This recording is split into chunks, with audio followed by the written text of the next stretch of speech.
Halo, karibu kwenye mtihani wetu, masahisho ya mtihani wa moko Shinyanga ambao uko kwenye website yetu ya mnali.com.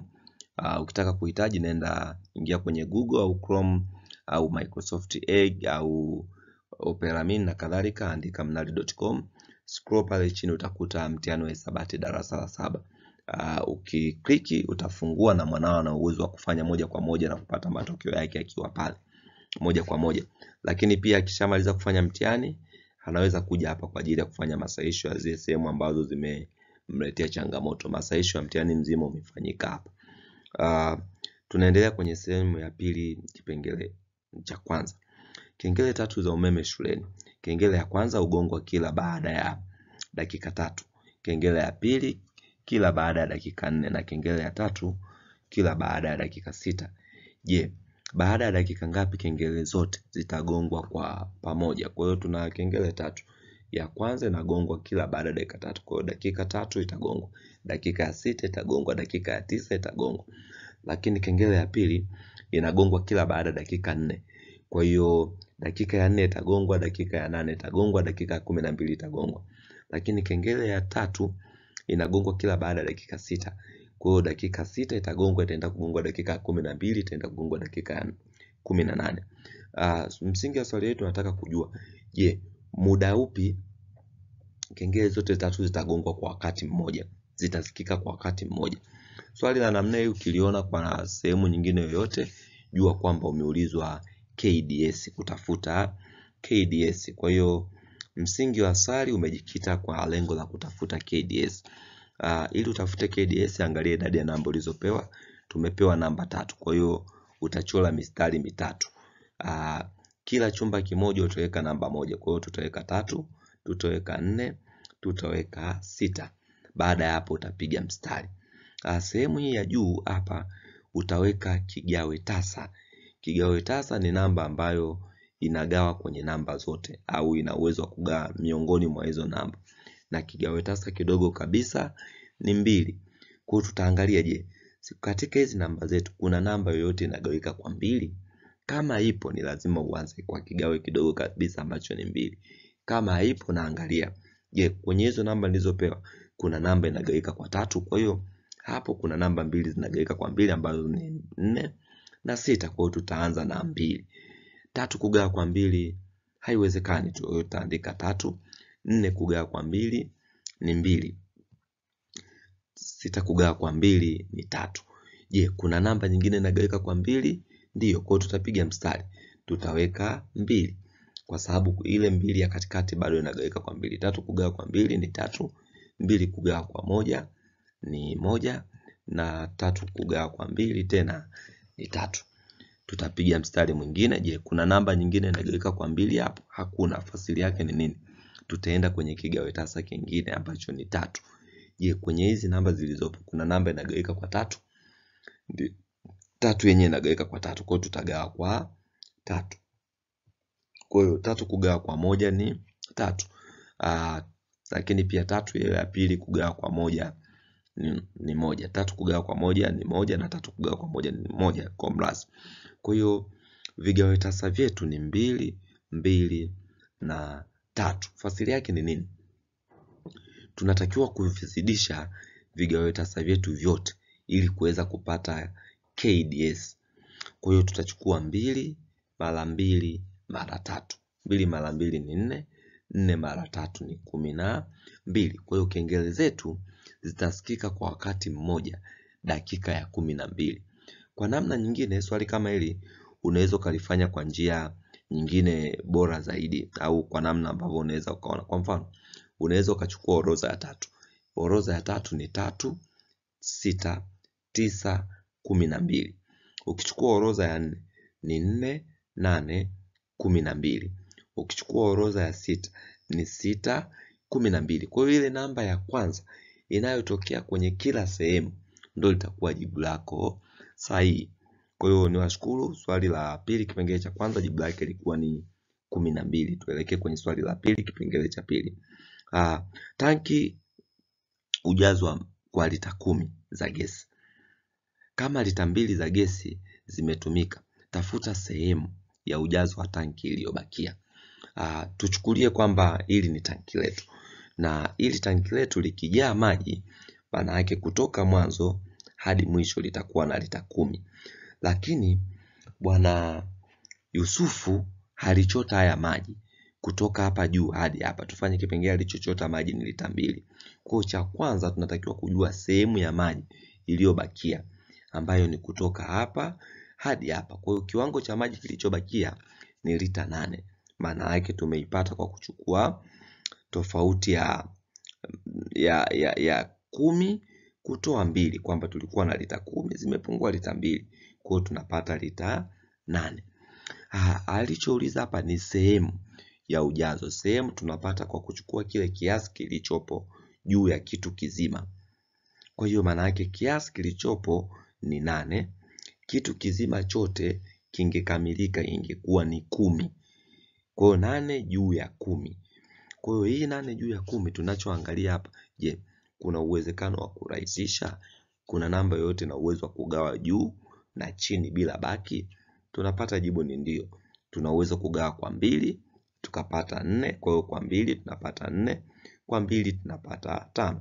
Kwa hiyo inakuwa 2 juu ya 4 juu ya 5. Kwa hiyo jibu letu sahihi ni 4 juu ya 5. Kwa nini imekuwa 4 juu ya 5 sio 8?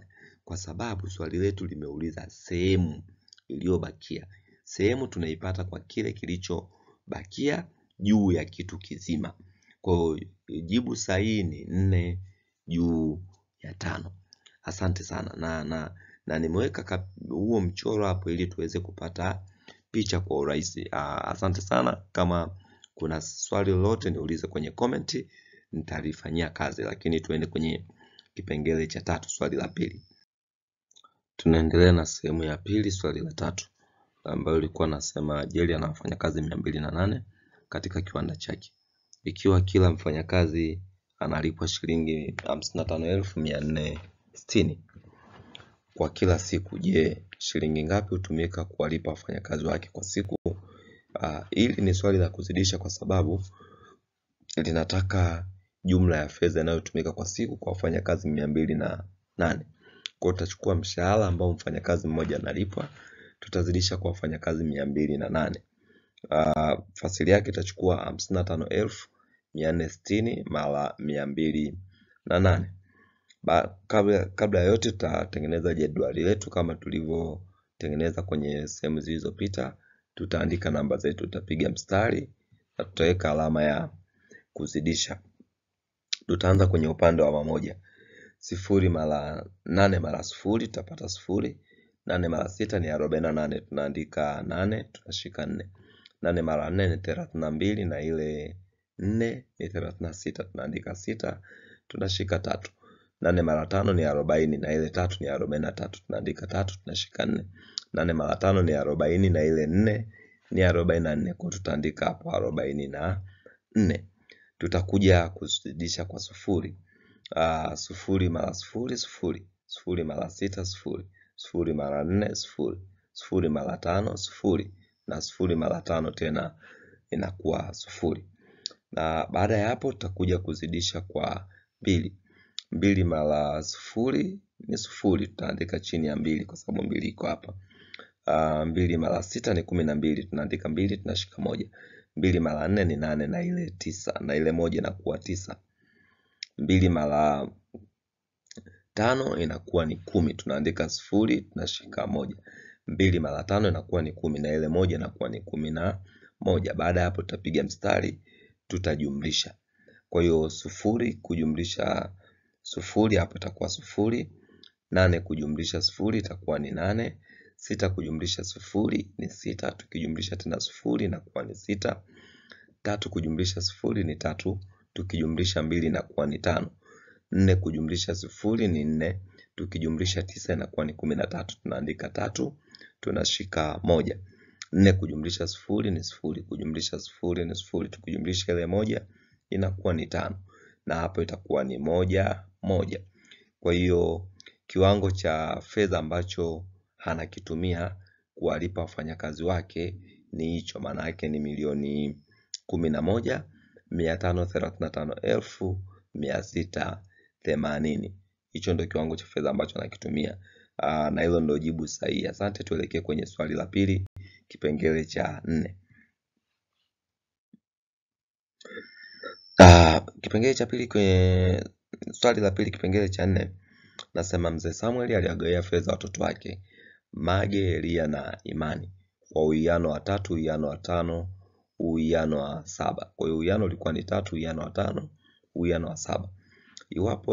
Iwapo jumla ya fedha alizozigawa ilikuwa ni shilingi 1,950,000, je, Elia alipata shilingi ngapi? Kwa hiyo tuna mzee huyo ambaye ni mzee Samuel ana watoto wake watatu.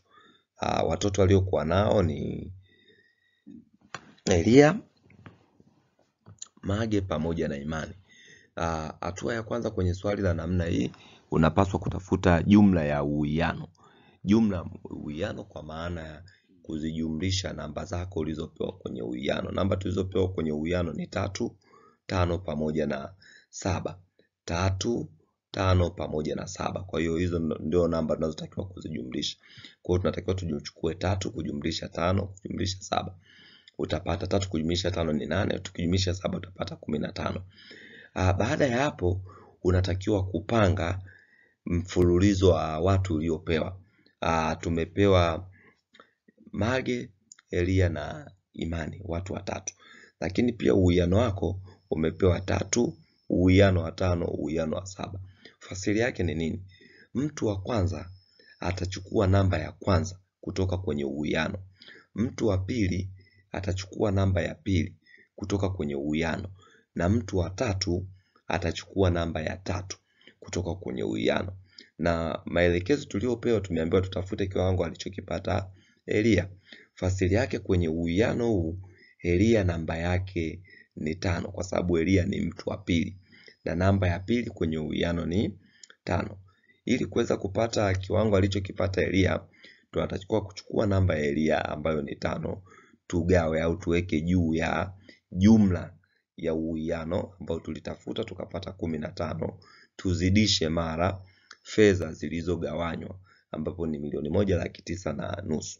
Kwa hiyo tumechukua namba ya Elia ambaye ni 5. Na kwa nini ni 5? Kwa sababu Elia ni mtu wa pili na namba ya pili kwenye uwiano ni 5. Tumegawa kwa 15. Kwa nini kwa 15? Kwa sababu jumla ya namba zetu zote tulizopewa kwenye uwiano baada ya kujumlisha tumepata 15. Tumezidisha kwa 1,950,000 kwa sababu ndio fedha iliyogawanya. Kwa hiyo hapo hatua inayofuata ni kurahisisha. Tunarahisishaje? Kwa tebo ya 5 ni 1, kwa tebo ya 5 ni 3. Tutaangalia, je, hii 3 inagawanyika huku kwa 3 ni 1. Kwa 3 hapa tutapata hapa 650,000. Kwa ukichukua 1 mara 650,000 utabakia 650,000. Kwa hiyo Elia tutampata kwa kuchukua 1 mara 650,000 kugawanya kwa 1. 1 mara 650,000 itakuwa 650,000. Ukigawanya kwa 1 utapata 650,000. Maana yake Elia alipata shilingi 650,000. Kwa namna nyingine tungesema ni 6,500,000. Na hivyo ndio ambao tulipaswa kufanya swali la pili kipengele cha 4. Asante sana, tuendelee kwenye swali la pili kipengele cha 5. Anasema Kazimoto alinunua maembe kwa shilingi 5,000 na kisha akayauza kwa shilingi 6,000. Je, alipata faida ya asilimia ngapi? Ili upate faida katika asilimia, hatua ya kwanza unatakiwa upate faida yenyewe. Na ili upate faida kwenye mpangilio wa kawaida, inatakiwa kiwango ulichotumia kununulia kiwe kidogo ukilinganisha na kiwango ulichotumia kuuzia. Kwa mfano, mtu kama amenunua shati kwa shilingi 2,000 akaliuza kwa shilingi 3,000, maana yake anakuwa amepata faida shilingi 1,000. Kama mtu alinunua shati shilingi 2,000 akauza shilingi 2,000, maana yake anakuwa hajapata faida. Kama mtu amekuwa amenunua shati shilingi 3,000 akauza shilingi 2,500, maana yake anakuwa amepata hasara ya shilingi 500. Kwa hiyo Ili tupate faida katika asilimia, hatua ya kwanza ni kutafuta faida. Na tunatafutaje faida? Faida itachukua bei ya kuuzia kutoa bei ya kununulia. Bei ya kuuzia ni shilingi 6,000, bei ya kununulia ni shilingi 5,000. Kwa hiyo tutachukua 6,000 kutoa 5,000, kwa hiyo tutapata 1,000. Kwa hiyo faida ambayo aliipata kwa kuuza yale maembe mzee Kazimoto yo alipata shilingi 1,000. Kwa hiyo tunatakiwa kutafuta, je, ile 1,000 sawa sawa na asilimia ngapi ya mtaji aliyoutumia? Mtaji ambao aliutumia ni shilingi 5,000. Kwa hiyo utachukua 1,000 ili kupata faida. Sasa katika asilimia utachukua ile faida aliyoipata juu ya bei ya kununulia mara asilimia 100. Hii ni kama kanuni. Faida aliyoipata ambayo ni shilingi 1,000 juu ya bei ya kununulia ambayo ni shilingi 5,000 mara asilimia 100. Kwa hiyo 1,000 juu ya 5,000 mara asilimia 100. Ukigawanya hapo kwa 1,000 utapata 1. Ukigawanya kwa 1,000 utapata 5. Kwa hiyo hapa hii 5 tutaenda kugawa pia kule. Kwa 5 utapata 1.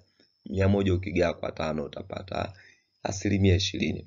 Kwa hiyo ukichukua 1 mara asilimia 20 utapata asilimia 20. Ukigawa kwa 1 bado utapata asilimia 20. Kwa hiyo faida ambayo aliipata ilikuwa asilimia 20. Hatua ya kwanza ulitakiwa kutafuta faida. Baada ya hapo uchukue faida juu ya bei ya kununulia mara asilimia 100. Ungeambiwa tafuta hasara, hatua ya kwanza hasara katika asilimia, hatua ya kwanza ungetafuta hasara aliyoipata. Baada ya hapo ungechukua hasara aliyoipata juu ya bei ya kununulia mara asilimia 100. Kwa hiyo hivyo ndivyo ambavyo tulitakiwa kufanya. Okay? Sawa, tuende kwenye swali la pili, kipengele namba 6. Jumla ya umri wa baba na mtoto ni miaka 40. Ikiwa umri wa baba ni mara 3 ya umri wa mtoto, je, mtoto ana umri wa miaka mingapi? Katika maswali ya umri au ya mlinganyo, hatua ya kwanza ya msingi ni kuelewa mlinganyo ulivyopangiliwa. Na ili uweze kuelewa mlinganyo ulivyopangiliwa, hatua ya kwanza uwafahamu watu ambao wametajwa kwenye huo mpangilio. Wakati unawafahamu watu ambao wametajwa, ni vizuri zaidi kufahamu katika wao mpangilio uliotajiwa yupi ni mdogo. Inatakiwa tu utengeneze mpangilio wa kawaida. Jumla umri wao ni miaka 40. Lakini umri wa baba ni mara 3 ya umri wa mtoto. Kama baba ni mara 3 ya umri wa mtoto, mtoto ana kati ya baba na mtoto mkubwa ni nani? Kwa mfano, chukua tu akili ya kawaida. Ukiambiwa fedha alionayo mdogo wako ni mara 3 ya fedha ulionayo wewe, kati ya wewe na mdogo wako nani ana fedha nyingi? Kwa mantiki hiyo, kwa sababu baba ni mara 3 ya mtoto, maana yake baba ni mkubwa, mtoto ni mdogo. Ukishajua mkubwa ni nani na mtoto mdogo ni nani, panga wale watu kuanzia mdogo kwenda mkubwa. Maana yake hatua ya kwanza tutatengeneza jedwali, tuna watu 3. Kwa hiyo watu 2, kwa sababu watu 2 tutaongeza na chumba kimoja ambacho kitabeba jumla. Kwa hiyo chumba cha kwanza, cha pili, cha mwisho ni jumla. Tungekuwa na watu 3, tungetengeneza chumba cha kwanza, cha pili, cha tatu, tungeongeza na chumba cha 4 ni jumla. Kwa hiyo idadi yako ya watu kujumlisha chumba kimoja ambacho ni jumla. Tumesema tuanze na mtoto. Mtoto hapa ni mwenye umri mdogo ni mtoto, ambapo mtoto tunafuata baba na chumba cha mwisho tunafuata jumla. Tutapiga mstari. Kwa jedwali letu linapaswa kuonekana hivyo. Kwa nini hapa nimetumia kwa mtoto nimetumia A? Nimetumia A kwa sababu umri wa mtoto hatuujui. Na mimi nimeamua tu kutumia A. Kwa hiyo tunatakiwa tuashumu umri wa mtoto ni A. Wewe unaweza kutumia herufi X, Y na kadhalika. Kama mtoto ana miaka A na baba ni mara 3 ya mtoto, maana yake baba itakuwa ni 3 mara A, ambapo ni 3A.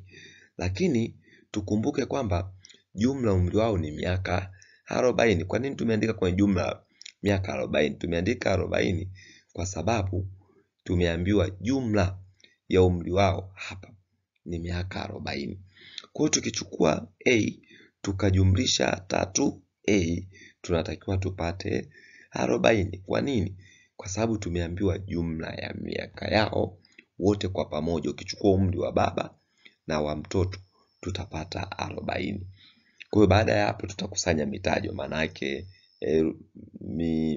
mitajo ni ile tunasema mafungu yanayofanana. Mafungu yanayofanana kwa maana ya A itajumlishwa na 3A. Namba ikiandikwa peke yake maana yake pembeni yake kuna moja. Kwa hiyo hapa kuna moja A kujumlisha 3A tunapata 4A. Kwa hiyo 4A sawa sawa na 40. Baada ya hapo tutagawa kwa 4 kila upande. Tutagawa kwa 4, tutagawa kwa 4 ili tuweze kupata thamani ya A. Kwa 4 inakuwa moja, kwa 4 inakuwa moja. Tukienda pia hapo kwa 4 inakuwa 10, kwa 4 inakuwa moja. Kwa hiyo moja mara A inakuwa ni moja A, ambapo sasa na kusema A.